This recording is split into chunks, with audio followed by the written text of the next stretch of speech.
Tired of long waits and rushed care at the ER and urgent care clinic? Next time, stay home and let Dispatch Health bring the power of the hospital to you. I call Dispatch Health. A care team of medical professionals actually come to your house. They're the same caliber of people that you would see if you were at a hospital or an urgent care. Dispatch Health can treat most non-life-threatening emergencies. They can do the x-rays, they can do stitches, urinary tract infections, blood test, urinalysis, ultrasound. It's almost everything that they can do at the ER. You never feel rushed. They're there for you and only you. I felt like their only patient. And it costs no more than a trip to urgent care because Dispatch Health is covered by most insurance, including Medicare. See if we serve your home at dispatchhealth.com. Dispatch Health really went above and beyond. It's wonderful to have care come to your home. House calls are back, and they're better than ever. Learn more at dispatchhealth.com. Settling is not an option for me. Everything I desire is already mine. What if you can have it all? Because every day is for the girls. Hello. Welcome back to another episode of For the Girls. I'm your host, Victoria Alario. And today, I apparently have no voice. So I apologize for the raspiness. I really don't know where it came from. This wasn't happening all day. But yeah, I'll keep this episode short and sweet because I'm sure no one's going to want to listen to me with a raspy voice for an hour. So let's try to do like a 20-minute episode, maybe even shorter, maybe a little longer. It depends on how long I ramble. But before I get into the episode, I want to just share that I have officially opened my waitlist for a group coaching course. So if you remember a couple of weeks or months ago, I had asked in an episode like who would be interested in a group course, something like Queens of Confidence, because I do offer private one-on-one coaching and it's been amazing. And I just signed on a couple new clients. And of course you can always inquire about that. The link is in the show notes. But a lot of people are interested in a group course where, you'd be getting on weekly calls, not alone. It'd be like a bunch of us. There'd be like a group chat, really building a community, making friends, especially, most importantly, like-minded friends, girls who really want to, uplift themselves and evolve. And yeah, just building like a really cool community of this type of program. And so the waitlist is officially open. The link is in the show notes to inquire, and more details will be to follow. So the details that are to come will include like launch dates and prices and kind of like a syllabus and just like all different things, packages, like whatever. And so yeah, get on that waitlist ASAP, because I certainly won't take on too many people because it will be a group course, but you still want to keep it, like intimate. You still want people to feel like special and really getting attention. And so, yeah, it would be first come, first serve, and I don't have any more information other than that right now, but I definitely would not take on tons of people. So get on the wait list to be the first people in the know. And yeah, more information to follow. But I'm really excited. This will be all things, confidence and leveling up and raising your standards and self-love and self-care. And that's what we're going to talk about today on the self-care aspect, more specifically selfishness, because selfishness is self-care. Selfishness has such a negative connotation, but it's actually very, very powerful when executed properly. I've had so many friends in my life who are such selfish people, and they just do wrong by you, and they're just like, it's like they have bad intentions. Even if they don't realize they have bad intentions, they do. Their intention is really just, to benefit themselves. They don't give a fuck about anybody else, and it's not right. It's like not cool at all. But selfishness is really powerful when executed properly. Selfishness is allowing yourself to outgrow people who no longer serve you. Selfishness is saying no to things that don't feel right, whether it be like declining plans that you don't want to go to, or choosing, not to be around certain people that don't make you feel good about yourself. Selfishness is truly about putting your needs first, putting your desires, standards, values, morals, and boundaries first. And when you do that, you realize, like, I'm just doing what's best for me. And I'm allowed to do what's best for me, even if it upsets other people. Like, that's not really my problem. It's not really what I need to worry about.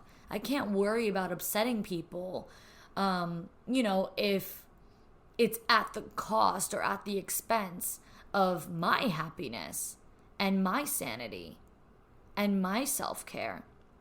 And allowing myself to put myself first and to be selfish has really helped me develop a really strong black and white way of, like, I say yes when I mean yes, and I say no when I mean no. Think about how many times you've said yes to things that you don't even want to say yes to. Or you just like, you don't mean what you say 100% of the time. And I do. I mean what I say 100% of the time. And I say what I mean. People pleasing is just so toxic. And it's not fun. It's not cute. And it doesn't make you nice. I've said this on so many episodes. Like, I hate people pleasers. And people pleasers are so often people who consider themselves to be so nice. And it's like, oh, so I'm not nice because I'm not a people pleaser, because I'm honest, because I stick up for myself, because I put myself first. I'm not so nice. You're the nice one because you don't know how to just state your boundaries and uphold your standards. That doesn't make you nice. It makes you a people pleaser, and it makes you toxic. I mean, putting others before yourself is really, really harmful. It's harmful for you. It's harmful for your mental health. It's harmful for your perspective of yourself, your self-worth, your confidence. You start to think other people are more valuable than you. You start to feel bad for yourself, think of yourself like a victim. And, putting others before yourself and caring so much about doing what makes everybody else happy allows so much shit to get swept under the rug. It allows so many things to just go untalked about, and it allows us to, like, justify things. Like, we justify people's actions and we make excuses for other people. Oh, like, if I stand up for myself or if I call this person out, it's going to make it awkward for everybody.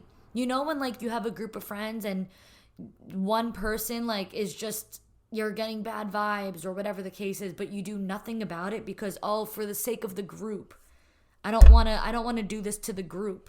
Like, fuck the group. What about yourself? Like, you're going to inconvenience yourself to convenience everybody else. That shit is harmful. Stop making excuses for other people. Stop justifying why you allow shitty people to remain in your life.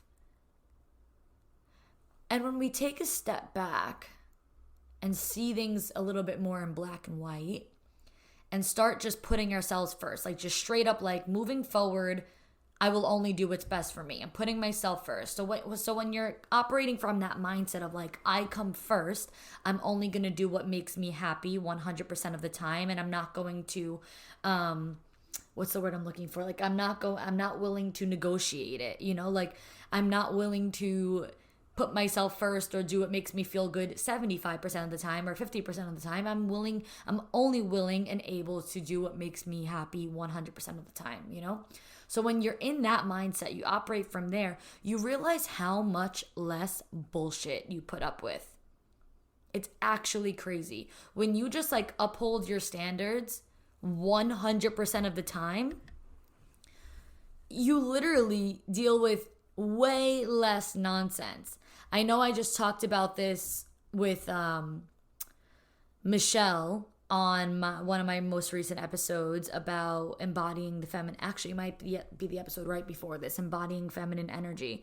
And she said something that I really loved. She was like, having standards that you don't uphold doesn't make them standards. It makes them a preference. Like, you would like to do things this way, or you would like for like people to treat you like this or whatever. But if you don't actually stick to your standards, then it's really not the standard. It's actually just a preference. It's what you prefer, but it's not the only thing that you stand for. Because standards should be exactly that. Standards. This is the standard. This is the only thing that I accept. This is the only thing that I allow. And that's that. Like, there's no other way around it. And so I want to share a video I came across the other day on TikTok. And, you know, it's funny because what she says in this video is everything I always say. Like, it's not new information. It's literally reiterating the past 57 episodes of For the Girls. But I want to play it for you guys anyway because I liked the story, I liked the video. And sometimes hearing the same message but worded differently might just click with you differently. You know, like it might just resonate with you deeper. It might just make more sense hearing somebody else's like story and way of explaining. So even though you guys have heard me say all this stuff, this might be really cool for you. So the TikTok username that it came up on is Venus Loves Magic. Okay, here we go. I want to share this experience with you, or this conversation I had with a friend rather, and I wanted to share it because it was so on point. And I don't even think she realized how on point she is, but I told her, girl, you on point. So I have a friend, she's a single mom, and she's dating. And the dating pool can be difficult, even as a woman with kids, a woman without kids, whatever. So she was dating a guy for a substantial amount of time, and he just was not showing the effort that she needed for him to show. He just wasn't. And you know, she expressed what she needed. She communicated with him on multiple occasions, and he just could not seem to get it together to, whatever the reason was.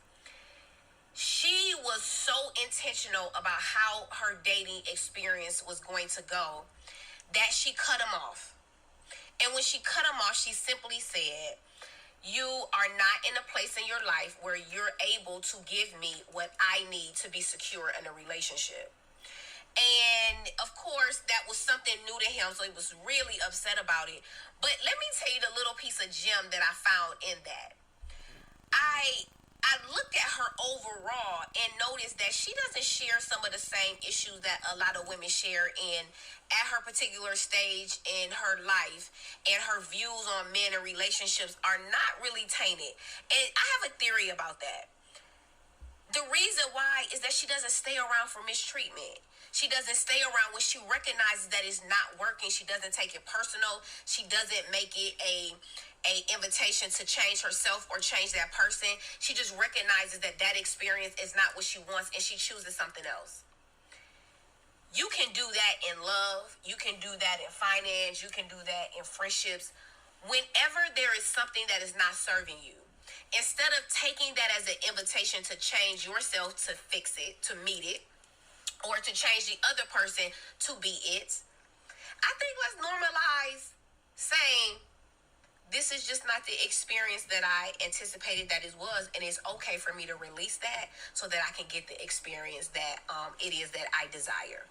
Fast forward, when she cut that relationship off, she ended up finding a man that gave her everything that she needed. So powerful, so powerful. Hopefully that helped you out, because it damn sure helped me. I love that video. Anyway, you guys get the point. Like, that woman put herself first. She upheld her standards 100% of the time. She made room for nothing else. And she's like, this is my self-care. Like, I'm going to be selfish with my time. I'm going to be selfish with my energy. I'm going to be selfish with my intentions and desires and boundaries and so on and so forth. And she might have had a nice guy who, she enjoyed her time with, but she's like, nope, not 100% what I want. So I just unfortunately can't make any further time for it. So I think that what she does, and something that I teach my coaching clients, is that you have to turn your standards into requirements. You know, like talking about how Michelle said standards that aren't upheld are not standards, they're preferences. And, you know, in response to that, I said 100%. Standards need to be requirements. Otherwise, we make, you know, so many like we bend the rules for so many people. So if you turn your standards into requirements, like it is a requirement to match these like standards, whatever, I don't even know how I want to say that, like it is just a fucking requirement, then yeah, you start to notice everything falls into place and everything falls in line accordingly. So girls, you know I do a lot, but there is one thing I don't do. Dairy. I've been using almond milk since before almond milk was even cool. Remember that scene from Friends where Rachel tells her sister she can't have Ross and she says, "Can't have? The only thing I can't have is dairy." Yeah, well that's me. But let's be real. Plant-based milk is expensive and it almost always has additives, tons of sugars, and questionable ingredients. But I recently came across the healthiest option for plant-based milk and there is no turning back. I've been making my almond milk with Almond Cow, which is the most fun experience. There's no straining involved, so there's no mess, and it's super quick and easy to do. It takes less than a minute. It's literally just water and ingredients of your choice. So I have almonds, cashews, grains, and bam, you have your own super healthy and sustainable plant-based milk at the touch of a button. I've been getting really creative with it because you can milk literally any nut, any seed, grain, or whatever to your liking, and then use the leftover pulp to make yourself a treat. The possibilities are endless, and trust me when I say it's 100% tastier and 90% cheaper when you make it yourself. For a limited time only, Almond Cow is giving my listeners $25 off on all orders $200 and over. Go to almondcow.co to get started. Again, that's almondcow.co and use my code for the girls at checkout for $25 off. Tired of long waits and rushed care at the ER and urgent care clinic? Next time, stay home and let Dispatch Health bring the power of the hospital to you. I call Dispatch Health. A care team of medical professionals actually come to your house. They're the same caliber of people that you would see if you were at a hospital or an urgent care. Dispatch Health can treat most non-life-threatening emergencies. They can do the x-rays, they can do stitches. Urinary tract infections, blood test, urinalysis, ultrasound. It's almost everything that they can do at the ER. You never feel rushed. They're there for you and only you. I felt like their only patient. And it costs no more than a trip to urgent care because Dispatch Health is covered by most insurance, including Medicare. See if we serve your home at dispatchhealth.com. Dispatch Health really went above and beyond. It's wonderful to have care come to your home. House calls are back, and they're better than ever. Learn more at dispatchhealth.com. So a couple bullet points here that I teach my, clients, my coaching clients about standards, to switch them to requirements and make sure that these 4 are on the list. 1, hold yourself and the people around you accountable. And what I mean when I say that is that what you want must be exactly what you get, no exceptions. So hold yourself accountable to every single thing that you say you want. You want this business? Do it. You want this friendship? Get it. You want this relationship? Go for it and don't settle for anything less. So on and so forth. What you want must be what you get, no exceptions. Why do you guys think I stay single? Because I know what I want and I date plenty of guys. I meet plenty of guys. I have plenty of nice guys texting me, but it's not 100% what I want and I refuse to get what I don't want. So I hold myself and the people around me accountable, no exceptions. Number 2, respect my time, my wishes, and my boundaries. Oh God, respecting your time is such a big thing for me. I ended a whole friendship over that. I had a friend for many years who was, oh God, she was just so selfish in a negative way that she would lie a lot, bad, make up stories. You know how everyone has that friend who's the sky is falling every day, oh, I can't make it because my car got towed. Meanwhile, her car is sitting perfectly fine in her driveway. I can't come because my phone broke and I got to go to the store and she's on a perfectly working phone. Like, everything was a fucking ordeal all the time.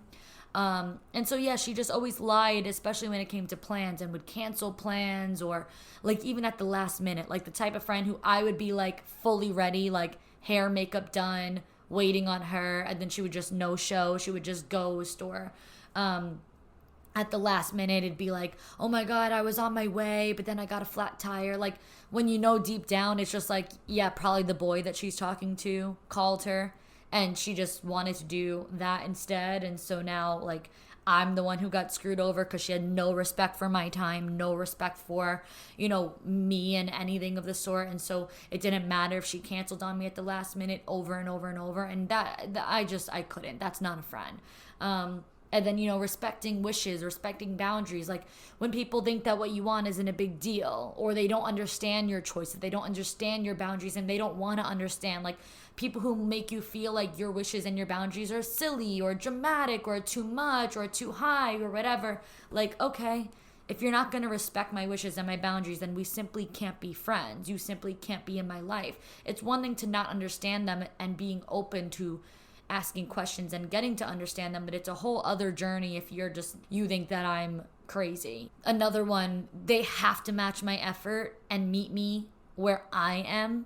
Like, I refuse to ever be in a relationship or a friendship again that feels one-sided. You know, like, I'm not going to diminish the things that I want to do just to make you happy. Like, I have to stay true to myself. If this is like what we planned, or this is what I want, or this is what would make me happy, and I'm putting in all this effort and I'm bringing you along and you're just bringing me down, like, that's just simply not gonna work.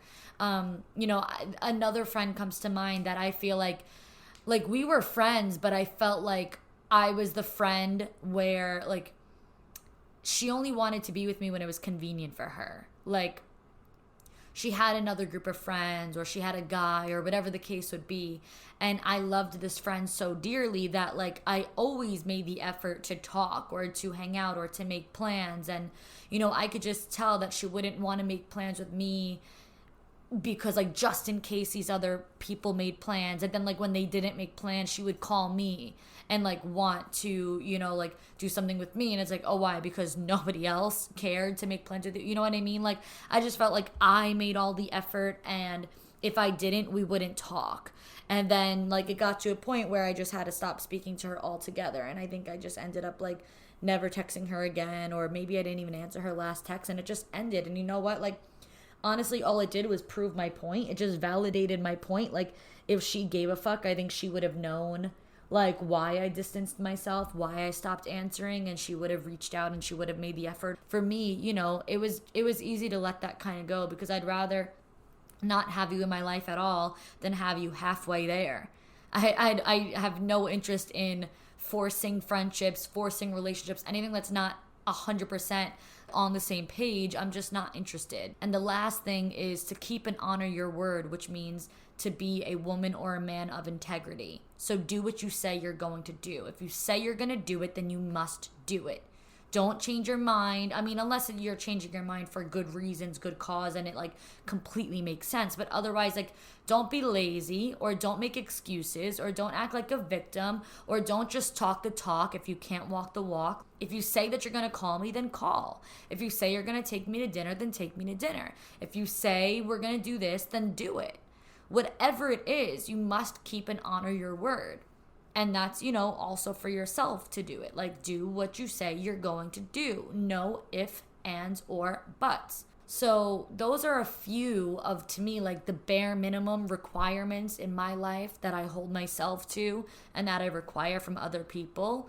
You may call it standards, but I like to switch that mindset to requirements, because I have to be selfish with, you know, these things, these daily practices and these beliefs in my life.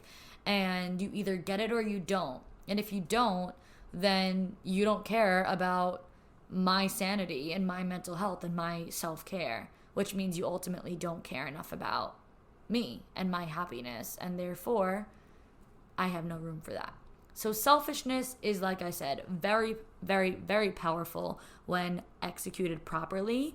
And we need to like make that normal and make that a good thing. Now let's switch gears and get into some advice, because I have a Dear Victoria segment that I want to answer. If you guys have not submitted your situations for me, please send them over to victoria.forthegirlspodcast@gmail.com. Try to send some things aside from dating if possible, because every single submission I have right now is dating. And I try to answer the ones that are a little different, because almost all of you guys that ask questions is like same story, just different font. Like it's a matter of like very minor changes, and they're all gonna have the same response. Like you're all emailing me about really shitty guys, and you know what my answer is gonna be. It's gonna be cut them off. Like there's no other way around it. It's basically everyone's just telling me all different versions of the same stories and being like, so what do I do? And like, you know that I'm gonna say to break up with him. But this one is a little bit more specific. The other ones are a little bit more generic. So let's get into this one. And then yeah, anyone who has anything that you need help with, please email me and make sure to label it Dear Victoria. So let's get into it. Dear Victoria, am I self-sabotaging or do I trust my gut? I've been listening to For the Girls every day at the gym for the past month or so, and you are so inspiring. My question is regarding a guy, blah, I know, but I need some solid advice. Also, I did not say blah, I know. She said that. He and I matched on Bumble around 8 months ago and have been snapping basically daily up until this past July. Nothing serious, just selfie streaks and a little chit chat. And then like an idiot, I got back with my ex and ghosted him, this guy, for like 2 weeks. After I came to my senses and blocked my ex for good, I texted this guy again and he immediately asked me out. We went mini golfing and to a carnival on our first date. And then a few days later, we went to a taco place for dinner and walked around Sag Harbor. After our second date, his energy totally changed, and even though he asked me out for a third time, the vibe was totally off. He also casually mentioned texting someone else, but that I was his main priority, which was a red flag, but I appreciated his honesty, and I was also talking to some other people on the app, so I decided to let it slide. 30 minutes before our third date, he texted and said he wasn't able to make our plans, and then texted me a few days later saying that he likes me a lot, really enjoyed going out with me, but wasn't up for a relationship right now, blaming his 2 jobs, mental health, which he also said he was seeking therapy for, and that he didn't want to ruin things with me. I told him that's fine, and if it changes, to reach back out. This is where I messed up. I caved, texted him twice. First time he answered right away, and the conversation was just a general catch up. And then I didn't hear from him for another 2-ish weeks. So I reached out again. This time he brought up his stance on relationships again, saying he knows he wants a relationship, just doesn't want to jump into anything prematurely, which I agreed. I would never be someone's girlfriend after only 2 dates. He has now been texting me consistently and even said, I want to put in the effort. I'm the one that has to get you back after all, but with no prompting. We have tentative plans. So should I let it play out and see where this goes, or should I go with my gut feeling and not get my hopes up because I'm worried he'll pull the not ready card again? And I'm also fully off the apps now, not looking to get back on, and he's the only guy I'm even slightly entertaining. Okay, sorry guys, that was a freaking novel. But here's the thing. Let people show you who they are. Like, you can't get your hopes up. You can't put expectations on people. You can't get off the apps and be like, this is the only guy I'm going to talk to now, because he hasn't really given you a reason to do that. He hasn't given you a reason to have your hopes up. He might be saying like, yeah, I'm going to get into it now, but thus far he has showed you that he doesn't want what you want. He doesn't want a relationship. He's not going to make you his girlfriend. He is busy with work and he needs to get into therapy and focus on his mental health. And like, he's even saying like, yeah, I want a relationship, but I don't want a relationship. Like it's kind of like back and forth and wishy-washy. And I would really, first of all, 100% of the time, I would trust my gut. So what I was going to say was I would really follow my intuition. Like 100% of the time, I would never say I'm just overthinking, blah, blah, blah. Like if it's coming from the gut and you know it deep down, like in the pit of your stomach, not to get your hopes up, then don't. Like, I would not be deleting my dating app profiles and putting all my eggs into a basket with a guy who has literally told me and showed me that he's not committed to me. He might be saying, I like you, I want to put in the effort. But like, okay, then just put in the effort. Stop talking about it. Just do it. Like, I want to put in the effort, but I'm going to make tentative plans. I've bailed on plans. I don't want to rush things. I take 2 weeks to answer your texts. Like, it's giving, I want to keep you at an arm's length. I want my cake and eat it too. I don't know where you guys are at now, because I know that this submission was sent to me about 2 weeks ago. So I don't know like what has changed, but I will say this. Don't get your hopes up, but also don't write him off, because let him prove himself to you. And letting him prove himself to you could mean good or bad. He could prove to be a waste of time. He could prove to be a stand-up guy, a man of integrity, a man of his word. And he could really prove to put in the effort that you're looking for. But until he does, I really don't think that I would, like, you know, say, okay, let me just only entertain him. He's the only guy I like. You can meet 500 guys that you like, but the only one that you should commit to is the one who's proven to be devoted to you. So no committing until, like, wait, what? You know the saying that's like innocent until proven guilty? Like, single until proven committed. Let's go that route. And if your gut is telling you that he's going to pull the I'm not ready card again, then there's a reason for that. So trust it. But I look forward to seeing how this all plays out.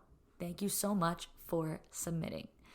And just in general, for everybody listening, thank you so much for joining me in another episode of For the Girls.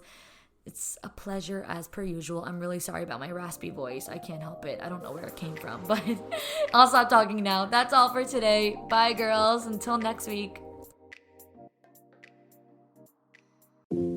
Tired of long waits and rushed care at the ER and urgent care clinic?